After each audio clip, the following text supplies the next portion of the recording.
It's a shock to everybody in the whole neighborhood. Two sisters murdered, shot, and killed here at the Laura Apartments in Wayne near Merriman and Michigan Ave. They were both really good people. I mean, I had no problems, no quarrels with anything that they've ever done. The gunman that killed two sisters in Lexington County yesterday has been identified by the Richland County Coroner's Office. He is 27-year-old Tyrone Durham. Siblings are more often than not close to one another, but sisters are even more connected. They love and care for each other, and in dangerous situations would not hesitate to protect one another. That was the case for 20-year-old Jaimey Green on November 15, 2021, when her sister's boyfriend, Tyrone Durham, forced his way into their home and started a heated argument with her sister, Jazzmyne Greene. As things got increasingly heated, Jaimey got very worried, and when it looked like it was going to get physical, she launched herself between Tyrone and her sister, Jazzmyne, leading Tyrone to pull out the firearm he'd brought with him and fired at Jaimey 5 times. He then turned the weapon on Jazzmyne and fired once before fleeing the premises. Jaimey's final act alive was protecting her sister, as she'd been thought to do, as she'd always done. What events led Tyrone to take both Jazzmyne and Jaimey's lives, and what happened to him afterwards? Let's explore that and more in the story of the abusive boyfriend who shot his girlfriend and her sister in front of their children. He shot Jazzmyne once, and he shot Jaimey multiple times.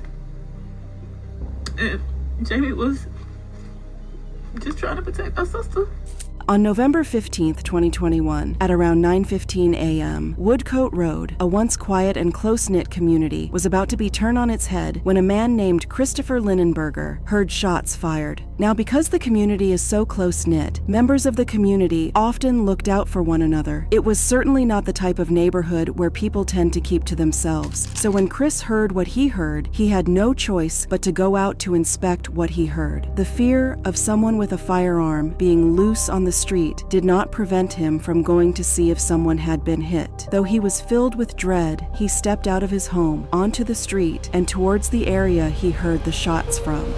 Not long after he stepped out of his home, he saw 2 women laying on their porch. They had been hit and did not appear to be moving, so he went closer to them and checked for a pulse. Unable to find any, he called 911. The shooting happened this morning at a home in the 200 block of Woodcote Drive, right near Highway 321 in Gaston. The women laying on the ground just outside the door to their home were not strangers to Chris. He had lived next door to them for a while now, so he was hit with emotions as he waited for the authorities to arrive. This started about 9:15 when a neighbor heard some gunshots. That neighbor then responded to the scene in the 200 block of Woodcote Road and found 2 gunshot wound victims, immediately notified us. When the authorities arrived, they quickly offered immediate medical attention to the women, but unfortunately, it was too late. The women were gone. We responded, realized that we had a shooting incident, and then began our investigative steps to get the response initiated there at that point. Once the officers that responded to the scene realized what they were dealing with, they cordoned off the areas and began their investigations. Crime scene investigators, also known as CSI, were called to the scene and immediately got to work, photographing the placement of the bodies, what they were wearing, as well as the surrounding areas, to gather evidence that will give the detectives an insight into what happened to both women. In addition to that, we have also had crime scene investigators on the actual crime scene. What those crime scene investigators are doing, or what they have been doing and will continue to do, is to collect potential evidence. Crime scene. Investigators in any police department, and very vital to any investigation, they're the ones who get to the scene first and document everything they see. The detectives would then use the photographs taken by CSI, as well as their own impression of the scene and testimonies of witnesses, to give them a timeline of events. They've been taking photographs and documenting the scene and doing the best they can in terms of recreating and gaining insight into what happened. While CSI were working on the crime scene, detectives from the Major Crime Unit of the Wayne Police Department got to work. Since that time, Major Crimes detectives have been in this subdivision. They've been up and down the roads and all around to different homes, speaking to neighbors, knocking on doors, just to see what they know, what they might have heard around 9:15 They began by speaking with Chris Linenberger, the neighbor who called 911. Chris told them exactly what happened. He had heard a loud argument coming from the house on the 200 block of Woodcote Road, and a few minutes later, the argument stopped. And just when he thought it was all over, a few seconds later, loud bangs followed. He quickly rushed out to inspect the premises. When he got to the house on the 200 block of Woodcote Road, he saw the two women. He told officers, the detectives, that by the time he got there, the person who had fired at the sisters was gone. The detectives then proceeded to talk to other neighbors in the area, and they all reported the same thing. Detectives spoke with neighbors near the home who reported hearing gunshots early this morning at about 9 o'clock. But that wasn't all they told the detectives. They had also told them the morning of November 15th was not the first time they would hear arguments from that house. But although they'd heard loud arguments before, it had never escalated to the point it escalated to on November 15th. Kevin Flagg and other neighbors say they heard arguing often from the sisters' apartment, and police have been called before, but never anything like this. After gathering as much witness testimonies as they could, the detectives went to work establishing the timeline of events.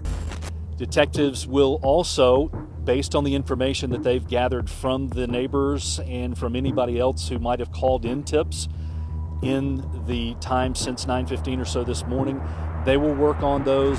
While the detectives were establishing a timeline of events, the two women were transported to the morgue, where the coroner worked on identifying them and establishing a cause of death. In no time, the detectives were able to confirm the identities of the women involved. Although their families, friends, and neighbors already knew who they were, everyone else got to find out that they were sisters. The victims were sisters.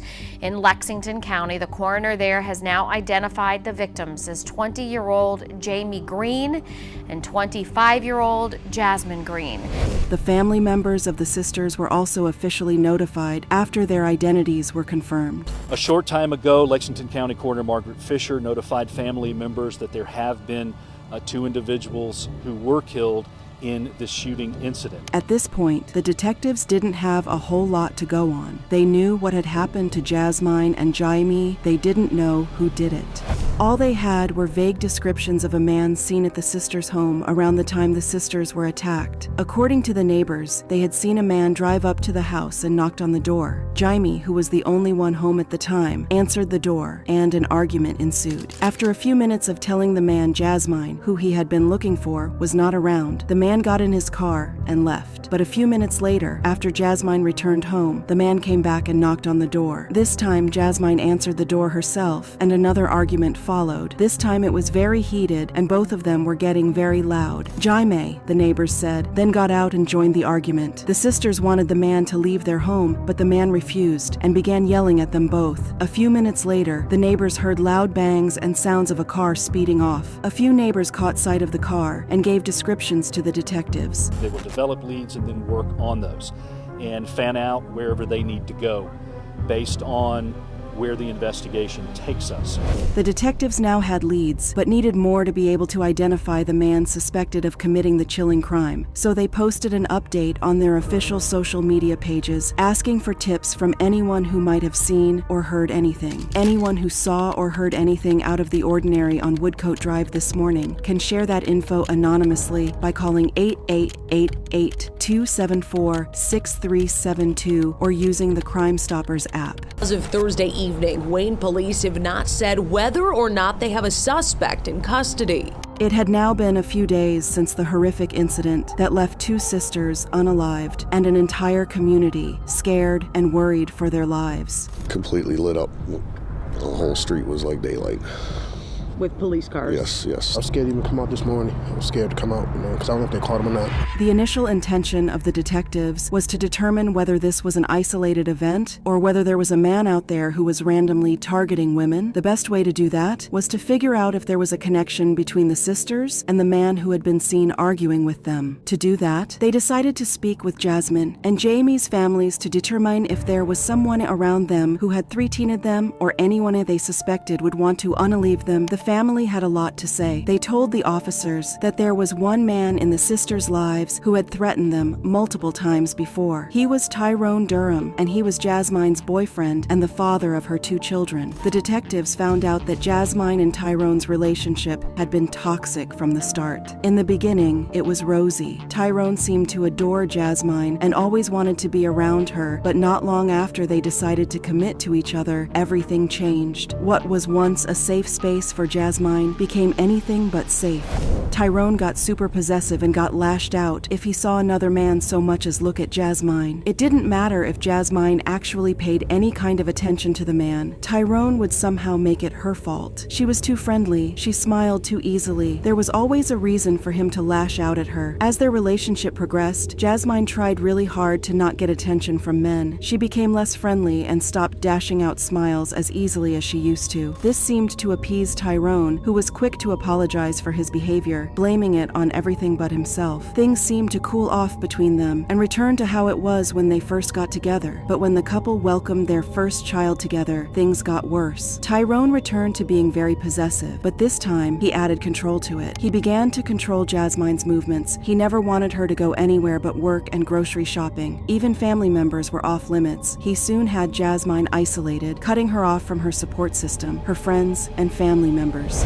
This is a common pattern of behavior for men like that. The more isolated Jazzmyne was, the easier she was to control. As they welcomed their second child, things didn't get any better in their relationship, and Jazzmyne was becoming a shadow of herself. At this point, Tyrone had begun to put hands on her, which made Jazzmyne even more scared of him than she already was. Her family and friends stepped in to get her to regain control of her life and kick Tyrone to the curb. At first, Jazzmyne was resistant to the idea. She was extremely terrified of Tyrone, and she now had 2 children to watch out for. She did not know what he might do to her and the kids if she left him, so she stayed and hoped things would get better. It didn't. It only got worse. Her family and friends finally got through to her and convinced her to leave him. One day, she packed her things and her kids' things and ran away. She moved in with her sister, Jaimey, who also had 1 child. Tyrone became livid. He would blow up Jazzmyne's phone with threatening calls and texts. He also wanted to know where Jazzmyne was, but no one was willing to give him that information. Once the officers had a clear description of Tyrone, they matched it with the neighbor's description of the man they had seen that morning, and both descriptions were very similar. Based on Tyrone's relationship with the sisters, the detectives were able to determine that the situation was isolated and other members of the community were not in danger. Where we are at this point is continuing to follow up on those leads.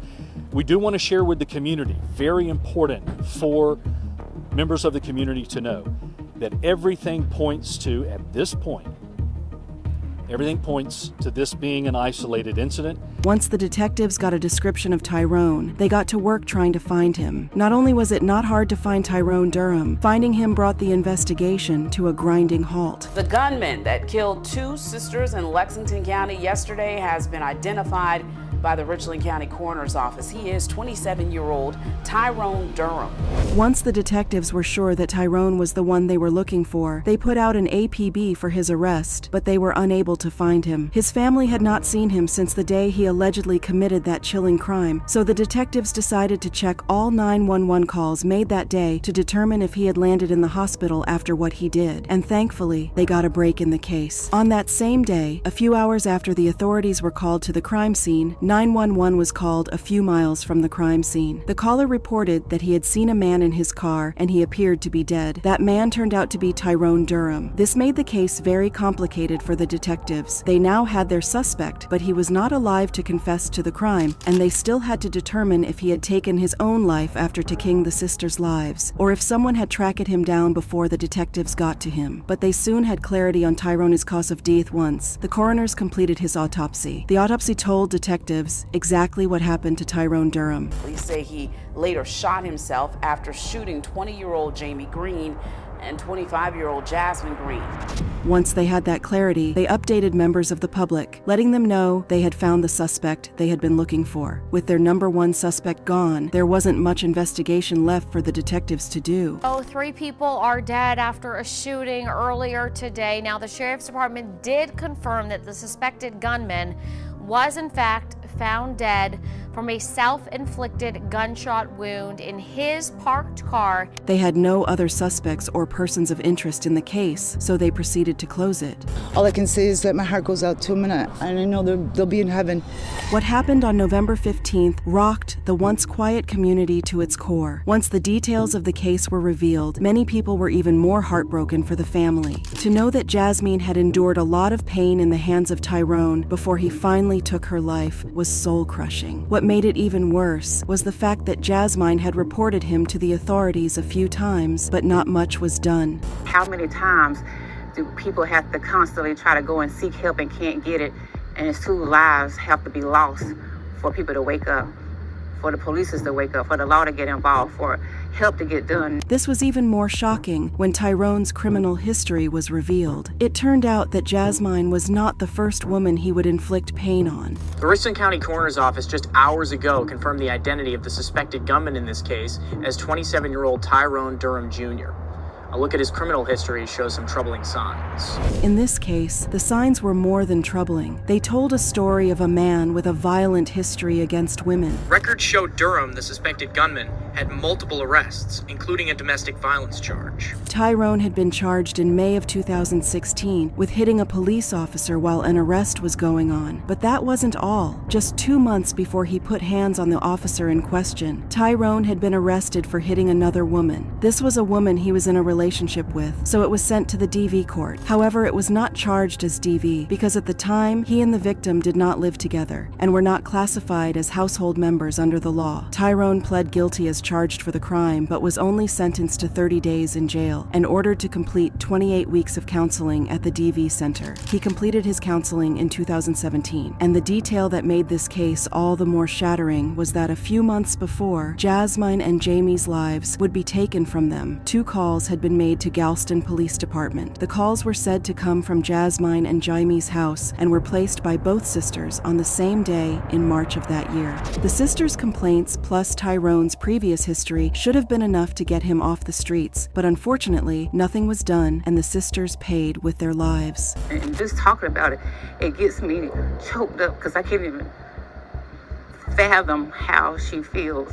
And my heart deeply, deeply aches for her and the family. My heart aches for the children that don't have their moms. As the community dealt with the impact of those tragic events, many of them wondered why Jazzmyne stayed that long with Tyrone if he was hurting her, and why she hadn't reported it sooner. When someone decides to threaten, stalk, harass, or hurt his or her partner, what might that victim do? The answer seems obvious to many of us. Tell someone. Tell a family member, a good friend, a DV advocate, or the authorities, someone who can help you. Except not everyone feels that way. Several research shows that Black women specifically are more reluctant to disclose that their partners are physically hurting them than other ethnicities for several different reasons, one of which is entrenched in Black culture. Zoe Flowers, an advocate who has spent 17 years in the field of DV and the program manager at Women of Color Network, has a theory. She believes that African American women have a need to protect the men who hurt them because of the pain African American men had suffered in the hands of authorities. There's also the added fear that they would not be taken seriously by members of law enforcement, or that their pain would be minimized. Zoe Fowlers was speaking from experience. Some 2 decades ago, she broke up with her boyfriend, who was hurting her and was preparing to move out of the state in hopes he would end his relentless stalking of her. But when she needed to return to her apartment to retrieve her belongings, she called the local police and asked if they would send an officer to escort her. She had a dreadful feeling that her boyfriend would be waiting inside the apartment for her, but she said the officer sent to accompany did not take the issue seriously at all. The police officer actually stood at the bottom of the stairs to my apartment holding the door. He wanted me to go up and open my apartment door myself. Zoe was visibly terrified and did not want to go in alone. Thankfully, a friend of hers who was with her that day told the officer that Zoe was terrified of going in because she had a feeling her boyfriend would be inside waiting for her. The friend insisted the officer go in ahead of them to scan the house. The officer did not like having to do that, and he did not hide it. He snatched my keys from me and went in. Next thing I knew, he had his gun drawn. My ex was waiting inside with a knife. Zoe's boyfriend was arrested but released that same night. A detail Zoe didn't know know until the following morning when she returned to the police department to file for an order of protection. Zoe's story is unfortunately quite common. Jazzmyne and Jaimey's mother, Otisha Mickens, was determined to make sure what happened to her daughters would not happen to any other woman ever again. And I also feel like their death wasn't in vain. I think their death go save millions of women and men. Though she couldn't save her daughters, Otisha hoped that with the Jaimey and Jazzmyne Organization for Criminal Domestic Violence in the works, the signs would never be missed again, and other women would be saved. And I know that the lives will save somebody. I couldn't save my girls, but maybe somebody out there I can save. People who are scared to realize what they're going through, they're looking and they're feeling what I'm talking about, and they're feeling my hurt and my pain. In the meantime, Otisha was focused on raising her grandchildren, 3 of them who unfortunately had been present to watch their moms be unalived. My daughters were out in the yard, and she said my grandkids were just standing there over their bodies, just looking. Otisha also created a GoFundMe page to help gather funds to raise her grandchildren, as at the time of making this video, the page had gotten about $10,000, half of what Otisha planned to raise. Hey, thanks for watching. What are your thoughts on this case? Do you know of other similar cases? Let me know in a comment, and before you go, make sure you like, subscribe, and hit that bell button. See you next time, and stay safe.